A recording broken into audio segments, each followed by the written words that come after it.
Sa tingin ko mga kababayan, ito po yung reason kung bakit mas gusto po ng mga PBBM supporters ang mga kakamping kesa sa mga DDS. Pero bago ko po ipakita sa inyo yung reasons kung bakit mas nagkakasundo ang mga kakamping at saka mga PBBM supporters, pakinggan po muna natin ang DDS na ito sa kanyang tila pangungutya sa mga kababayan nating binaha sa Manila. Ito na po.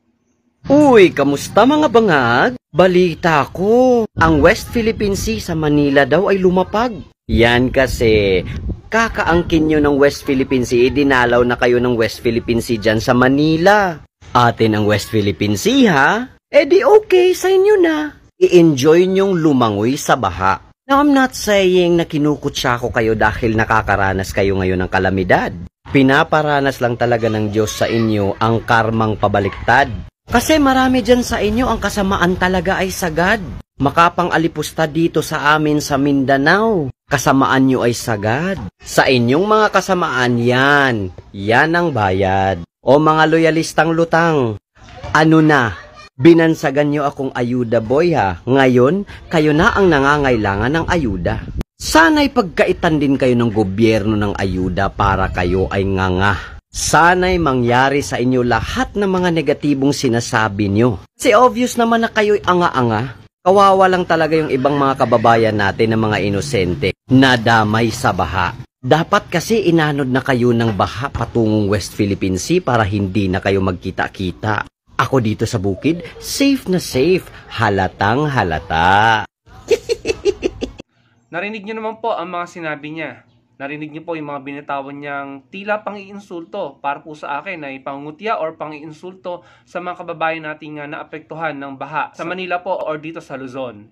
Alam niyo po yung sinasabi niyang parang pangungutya sa kanila sa Mindanao kapag sila yung binabaha or inuulan. Mali po yun. Wala po akong nakitang mga tiga Luzon or tiga Bisaya na nangutya sa kanila kapag po sila yung binabaha sa Davao. Ang nakikita ko lang ay mga Filipino netizens na kino-call out ang mga LGU doon po sa Davao City. Ang nakikita ko nga po mga post ay bakit meron silang tinatawag na 51 billion para daw sa flood control, pero kapag konting ulan ay bumabaha. Yun po yung mga nakikita kong post, pero hindi po mga pangungutya or pang-insulto dahil naapektuhan sila ng baha or namomroblema sila dahil nga po sa baha, Binabatikos lamang po ng mga netizen yung mga LGU nila doon, pero wala pong pang-insulto or pang-aasar sa mga kababayan natin na apektado ng baha sa Mindanao. Pero ito si Kuya, narinig niyo naman po yung mga binitawan niyang salita, At yung style niya, yung kanyang pagpapahayag ay talaga naman pong pinagtatawanan po niya. Narinig niyo naman po yung tawa niya na talaga namang nakakainis. Ako pa'y personal na nainis doon sa mga sinabi niya at yung kanyang reaksyon, Sabi ko, hindi tama ito. Kawawa naman yung mga kababayan natin na naapektuhan sa Manila. Pero siya, ang sinasabi niya, dahil daw inaangkin natin ang West Philippine Sea, parang lumapit na yung West Philippine Sea sa atin, sa Manila, So, hindi ko alam kung ito ba ay Pilipino or ito ay taga-China, Dahil natutuwa pa siya sa mga kababayan natin na apektado ng baha. At ginagawa pa niyang pang-insulto sa kapwa niya Pilipino yung pag-angkin natin sa West Philippine Sea, So parang naging sarcastic siya sa pang-insulto niyang iyon.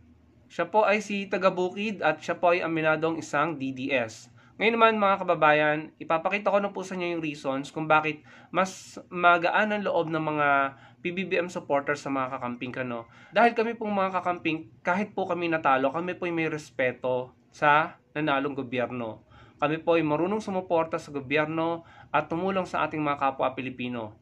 Ayan po, pinapakita ko po sa inyo ang resibo.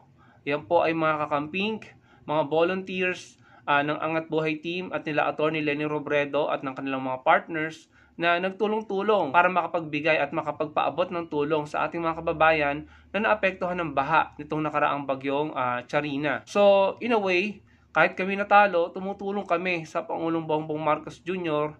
at sa kanyang gobyerno na tulungan ng ating mga kapwa Pilipino. Walang pang-insulto, walang pang-aasar, at walang pangungutya sa mga kababayan nating naapektuhan ng bagyo. Tumutulong po kami at hindi po namin ginagawa ang ginagawa ngayon ng mga DDS. Yung nakikita ko, yung ginagawa ng mga DDS, hinahanap nila yung mga sinasabing flood control projects, kung ano-anong reklamo, kung ano-anong pambabatikos, no?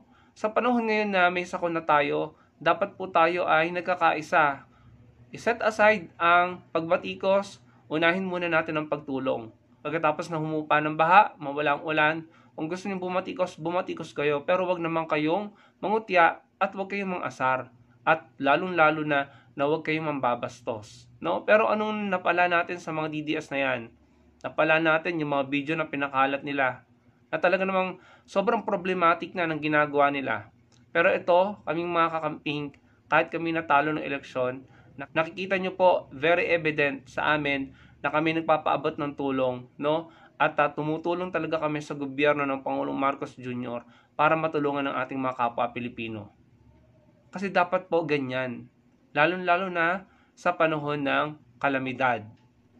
Ang mga larawan po na nakikita nyo ay larawan po ng mga kakamping, ng mga volunteers ng At Buhay at ng kanilang mga partners. Kung maalala nyo po si Patricia noon, isa po siyang kakamping, yung nagpasimula ng community pantries noong panahon ng pandemya. Yung 87 community pantries na ginawa nila noon ay kinonvert nila ito sa community kitchens, no? Na nilapit nila sa mga evacuation centers, kung hindi po ako nagkakamali, para makapag-provide po ng pangangailangan sa pagkain ng ating mga kababayang nangangailangan o naapektuhan ng pagbaha, no? Yung mga nag-evacuate, para makakain sila ng mainit na pagkain or ng may sabaw. Alam nyo, yung mga ganitong bagay, maliit man yan para sa iba or para sa mga DDS, malaking tulong po yan sa ating mga kababayan na nangangailangan. Mas mabuti na po yan kaysa naman dun sa gagawa ka ng content, mangi-insulto ka, at kukutsain mo yung mga apektado ng baha. Pinasama mo lang ang loob nila. Hindi ka na nga nakatulong, pinasama mo pa ang loob nila.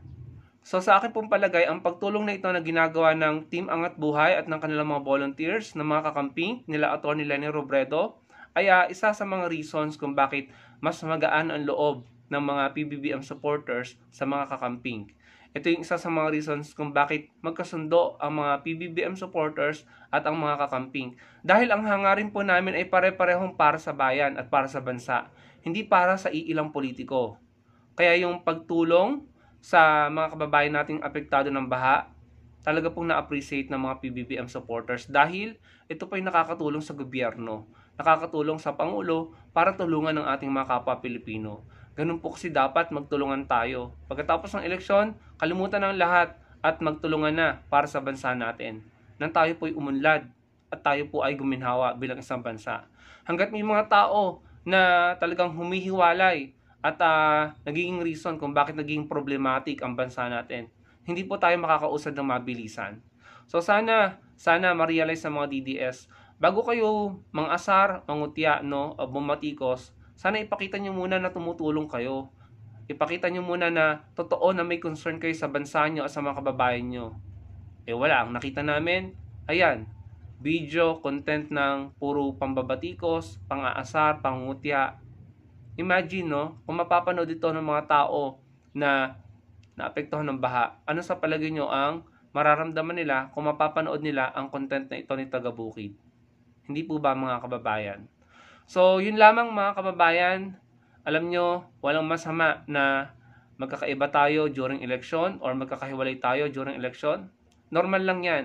Pero after election, dapat po iset aside natin yung ating samaan ng loob at pagkakaiba, magsama-sama at magkaisa para sa bansa, lalo-lalo na kapag oras ng kalamidad. Huwag po tayong gumaya sa iba dyan na kung ano-anong pinagagawa para magulo, no? Kung ano-anong video ang pinapalabas, kung ano-anong pangutya at panginsulto. Huwag na po tayong gumaya sa kanila dahil hindi po sila nakakatulong. Doon po tayo sumama at magsama-sama sa nakakatulong. The good news is, mas marami tayo. Maraming pong salamat sa panonood, mga kababayan. Sana po i-like nyo ang video natin at makapag-comment kayo at magkita-kita po tayo sa susunod kong video. Salamat po.